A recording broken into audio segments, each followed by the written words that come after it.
वाराणसी में सोमवार को कोरोना के 12 नए मामले सामने आए। बीते 24 घंटे में कोरोना से किसी मरीज की मौत नहीं हुई है। सोमवार को 11 मरीजों को होम आइसोलेशन से छुट्टी मिली है। अस्पताल से कोई भी मरीज स्वस्थ होकर घर नहीं लौटा है।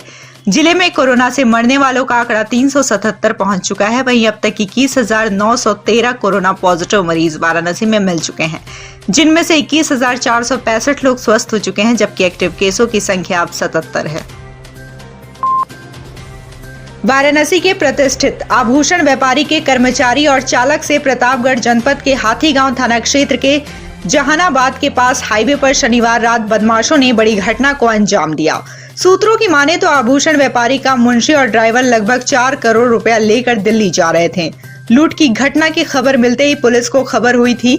छानबीन शुरू हुई, लेकिन पुलिस सिर्फ स्कॉर्पियो गाड़ी, मोबाइल और 3,000 रुपए की लूट पर ही अटकी रही। रविवार सुबह लूटी गई गाड़ी भी कौशाम्बी जनपद से मिल गई। गौतम बुद्ध भवन स्थित एनडीआरएफ वाहिनी मुख्यालय में सोमवार को 91 रैपिड एक्शन फोर्स बिजनौर से 60 जवानों के आपदा प्रबंधन कोर्स का समापन किया गया।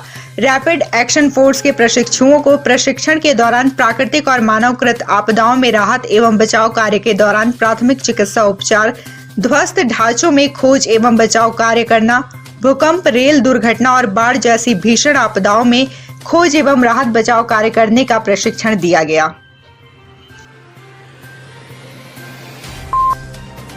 मड़वाड़ी थाना क्षेत्र से शनिवार की शाम कक्षा 9 की 3 छात्राएं गायब हुई थीं, जिसके बाद परिजनों ने थाने पर सूचना दी थी। इस पर पुलिस ने सक्रियता दिखाते हुए तीनों छात्राओं को छिवकी रेलवे स्टेशन से बरामद किया था।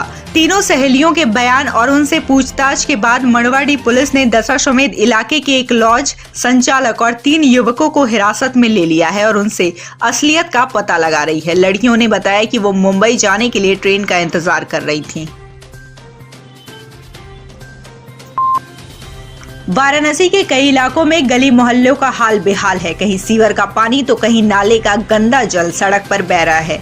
इससे वहां के निवासियों को काफी दिक्कतों का सामना करना पड़ रहा है। ऐसा ही नजारा जैतपुरा थाना अंतर्गत शैलपुत्री मंदिर के पास देखने को मिल जाएगा। स्थानीय निवासियों के अनुसार कई साल यहां से सीवर का गंदा पानी सड़क पर बेतहाशा बह रहा है। इससे तंग आकर सोमवार को इलाके के लोगों ने सड़क पर उतरकर अपना विरोध जताया और शासन प्रशासन के खिलाफ जमकर नारेबाजी की। लोगों का कहना है कि सालों से हम यह समस्या झेल रहे हैं, लेकिन यहाँ के सांसद, विधायक और पार्षद के कानों तक बात जा ही नहीं रही है। उन्होंने जनप्रतिनिधियों और अधिकारियों से जल्द सीवर के पानी से निजात दिलाने की मांग की है। 3-4 सालों से ये समस्या है और हमारे पार्षद और हमारे माननीय विधायक जी सब देख के जाने के बावजूद नजरअंदाज करते हैं। यहाँ पे धरना प्रदर्शन किया जाएगा, नहीं होगा अब से सुनवाई तो चौकी, थाना और डीएम साहब के यहाँ भी हम लोग जाएंगे। चंदौली में पिछले 2 दिनों से घर से लापता बलुआ थाना क्षेत्र के टांडा कला गांव के रहने वाले होम्योपैथिक चिकित्सक डॉक्टर अरुण शर्मा की हत्या की आशंका को लेकर पुलिस हरकत में आ गई है। डॉक्टर की पत्नी और उसके कथित प्रेमी रोहित निषाद को हिरासत में लेकर पुलिस पूछताछ कर रही है। पुलिस के अनुसार दोनों ने अपना जुर्म कबूल कर लिया है। दोनों ने पुलिस को बताया कि चिकित्सक की हत्या कर शव गंगा नदी में फेंक दिया है। इस पर गोताखोरों व जाल की मदद से शव ढूंढवाया जा रहा है। वित्त मंत्री निर्मला सीतारमण ने सरकार का आम बजट सोमवार को संसद में पेश किया। इस बजट को लेकर काशी वासियों में काफी उत्साह देखने को मिला। बजट को किसी ने सराहा तो किसी ने इसे फायदेमंद मगर जटिल बताया। वहीं शहर में मुस्लिम बाहुल्य इलाकों में भी बजट को सुना गया। इस दौरान भाजपा अल्पसंख्यक प्रकोष्ठ काशी क्षेत्र की मीडिया प्रभारी हुमा बानो के नेतृत्व में मुस्लिम महिलाओं ने लोगों को मिठाई खिलाकर और आतिशबाजी करके बजट का स्वागत किया। जिंदाबाद जिंदाबाद, देश के वैज्ञानिक जिंदाबाद जिंदाबाद। आम बजट पर पूरे दिन बनारस में चर्चाओं का बाजार गर्म रहा। काशी हिंदू विश्वविद्यालय के छात्रों ने भी अपनी अलग अलग राय रखी। सामाजिक विज्ञान संकाय में भी बजट पर खुली बहस का आयोजन किया गया। छात्रों ने बजट पर डिबेट किया और उसके नफे नुकसान के बारे में जाना और अपनी राय रखी। तो सबसे अच्छा कदम है कि जो आदिवासी जनजातीय क्षेत्रों में जो छात्र पढ़ने के इच्छुक थे लेकिन विश्वविद्यालय या विद्यालयों की कमी के कारण वो पढ़ नहीं पाते थे, तो इसमें एक अच्छा आया है कि एकलव्य विद्यालय लगभग 750 एकलव्य विद्यालय खोले जाने हैं, जो अच्छा रहेगा कि हमारे जनजातीय और ऐसे पिछड़े क्षेत्रों में जो शिक्षा का काम करेंगे। जो बजट में कई चीज़ें आई हैं जो अच्छी हैं हमारे स्वास्थ्य के विषय पर भी जो हमारा बजट है बढ़ा दिया गया है, 2,84,00,000 के आसपास कर दिया गया है, तो ये भी बहुत ही अच्छा विषय है। देश के आम बजट से व्यापारियों को खासी उम्मीदें रहीं, क्योंकि वित्त मंत्री निर्मला सीतारमण ने कहा था कि इस बार का बजट ऐसा होगा जैसा पहले कभी नहीं देखा होगा।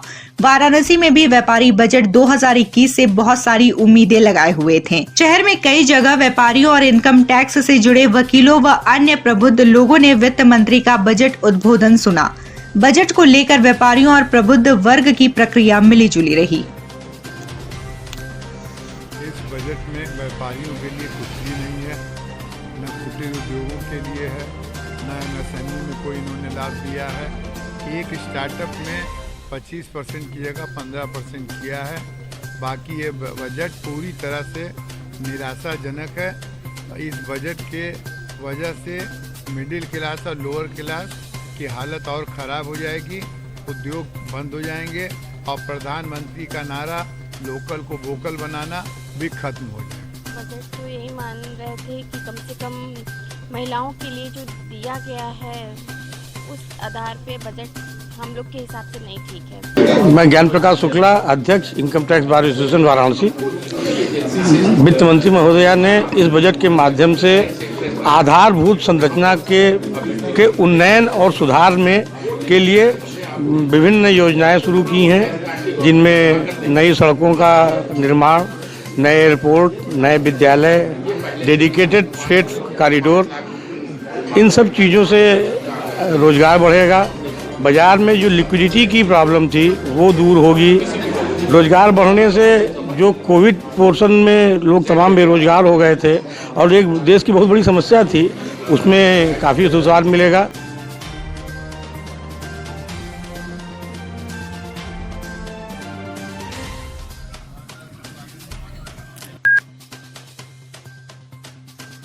सारनाथ थाना क्षेत्र के पैगंबरपुर इलाके में फूलों के खेत में 9 वर्षीय बच्चे का शव मिलने से क्षेत्र में सनसनी फैल गई। बच्चे की शिनाख्त सारनाथ थाना क्षेत्र के पुराना पुल पैगंबरपुर निवासी मंजय कुमार का 9 वर्षीय बेटे विशाल कुमार के रूप में हुई है, जिसका 29 जनवरी को अपहरण कर 50,000 रुपए की फिरौती मांगी गई थी। एसएसपी अमित पाठक के अनुसार पोस्टमार्टम रिपोर्ट का इंतजार है। हत्यारे की गिरफ्तारी के लिए टीमें गठित कर दी गई हैं। एक व्यक्ति को हिरासत में लेकर पूछताछ की जा रही है। सुनीता देवी कंप्लेन कैले रही। हमने 9 बजे राती ले यहाँ बैठल रही। कलन जा सवेरे लोगन तोलन के हम बोलाई। फिर हमने के साहब फोन कैलन, क्या हुआ सुनीता, तुम्हारा बेटा मिला? हम कहली नहीं साहब ना मिललन। अरे सुख वाले दिन के 2 बजे तक ले रहलन हमार बच्ची। ओकरे बाद हमार बच्ची निकल गईलन तो हम सोचली खेला गल हुई नहीं हन। जब खोजत 4 बज गल, हमने खूब छपटिया खोजली। तब फिर हल्ला कैली, हमार बच्ची के देखला है, हमारे बच्ची के देखला है। तब रतिया भर 12 बजे 1 बजे रतिया ले खोजली है भैया, तब वो हमार लाल नहीं मिललन हो भैया। ओकरे बदवा वही रतिया चिट्ठिया हमरे घरवा में फेंकले ही रहलन हो भाई। जनपद वाराणसी थाना सारनाथ में 29 जनवरी को रात्रि में एक बच्चे के गायब होने के संबंध में एफआईआर दर्ज की गई। इस एफआईआर के दर्ज करने के बाद इस प्रकरण में पुलिस द्वारा सीसीटीवी व अन्य व्यक्तियों से पूछताछ के जरिए छानबीन की जा रही थी। कल सुबह इस परिवार के घर के पास उनको एक छोटा सा नोट मिला, जिसमें 50,000 रुपये की मांग की गई थी। उस नोट में कोई समय तो नहीं लिखा था, लेकिन चौबेपुर रोड पर पैसा लेकर आने की बात कही गई थी। चौबेपुर रोड पर ये लोग गए भी, किंतु वहां पर कोई व्यक्ति मिला नहीं। आज घर के पास की ही लोकेलिटी में इस बच्चे का शव मिला है। शव के पोस्टमार्टम की प्रक्रिया चल रही है। मौके पर फील्ड यूनिट द्वारा सभी एविडेंस कलेक्ट किए गए हैं। एक व्यक्ति से इस समय पूछताछ चल रही है जो हमारे शक के घेरे में है। टीमें बना करके घटना के अनावरण का प्रयास किया जा रहा है। जो आगे सूचनाएं आएंगी आपसे साझा की जाएंगी।